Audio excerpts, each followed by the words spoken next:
ہوں فرشتوں کے پر،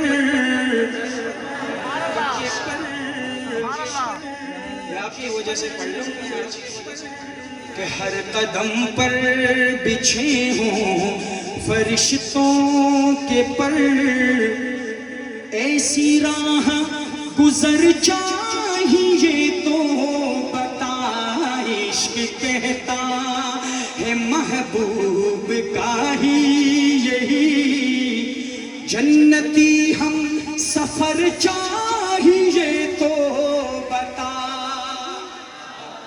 اس میں نے آپ کو نہیں کہا کہ سبحان اللہ کو، کیونکہ تھوڑا مشکل شعر تھا، لیکن اب یہ اللہ نے گھٹنے دیے نا، اس کو اٹھاؤ صحابہ کی محبت میں، ہاتھ کو اٹھاؤ، یہ مضبوط ہوگا، یہ کسی کے سامنے جھکے گا نہیں سوائے اللہ کے انشاءاللہ۔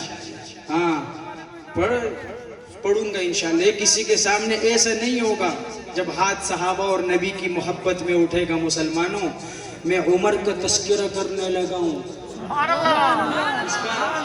عمر کا، اور عمر کو بابا عمر کی طرح داد دینی ہے، سمجھ گئے؟ سبحان اللہ، ایسے نہیں، ایسے پھر پتہ چلے عمر کا دیوانہ ہے کہ اللہ پاک اپنے محبوب سے کیا فرماتا ہے۔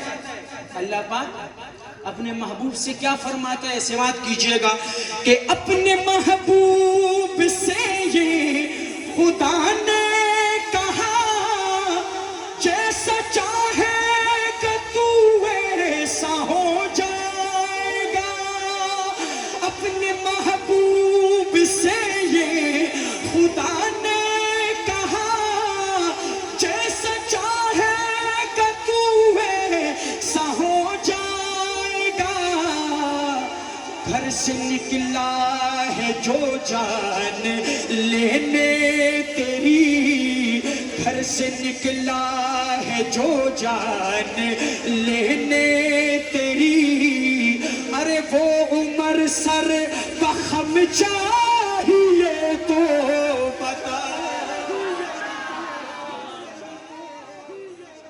وہ عمر چاہیے تو بتا، پیش کر دوں، اور اللہ نے کر دیا اس عمر کو نبی کے سامنے پیش۔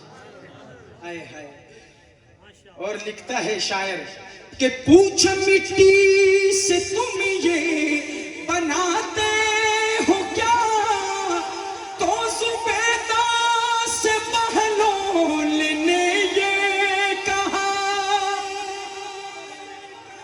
کہانی سناتا ہوں، حضرت بہلول ایک مجذوب تھے، وہ سمندر کے کنارے بیٹھ کے سمندر کی مٹی سے گھر بناتے، اس کو بیچتے اور گھر کو توڑ دیتے۔ زبیدہ خلیفہ ہارون رشید کی بیوی تھی، بادشاہ کی، وہ دیکھتی کہ یہ مجذوب کیا کرتا ہے، گھر بناتا ہے، اس کو بیچتا ہے، توڑ دیتا ہے۔ وہ آئی اور اس نے پوچھا حضرت بہلول سے، یہ آپ کیا کرتے ہو؟ تو بہلول نے زبیدہ کو کیا جواب دیا؟ سونے کے ساتھ تول کا قابل جواب۔ سبحان اللہ، آپ کی ایسی گونج دیکھنا چاہتا ہوں اللہ والوں کہ مزہ آ جائے، خانقاہی شعر ہے، سماعت کیجئے کہ پوچھ مٹی سے تم یہ بناتے ہو کیا، تو زبیدہ سے بہلول نے یہ کہا، اس کو کیا دیکھنا کیا بناتا ہوں میں، ارے تجھ کو جنت میں گھر چاہیے تو بتا۔